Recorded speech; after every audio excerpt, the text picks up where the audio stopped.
Kita nyo naman tong tripod nito, napakatangkad niya. Tapos may dalawa pa siyang ilaw. Tapos metal itong ginamit na to kaya matibay. Meron siyang hawakan sa gilid at kung sobrang tangkad mo naman, ganyan lang ang gagawin mo. Ewan ko na lang kung mabitin ka pa dito. Ang height ko nga pala 5'10", so halos lagpas na siya sa akin. Kung lalagyan naman natin ng cellphone, matibay naman siya. Kung nag-iisa ka naman, meron siyang remote control dito. Yung pinaka-shutter niya. Kapag nag-iisa ka, pwede ka mag-picture mag-isa, pipindutin mo lang tong remote. I-connect mo lang to sa Bluetooth ng cellphone mo. Kapag madilim naman yung lugar, pipindutin mo lang tong mga buttons dito.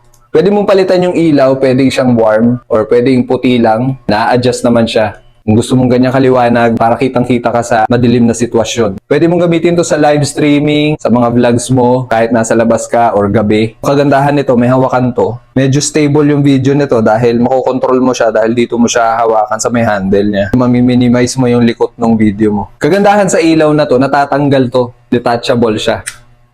Ayan. Kaya kung naghahanap ka ng tripod na pang travel, subukan nyo tong TNW.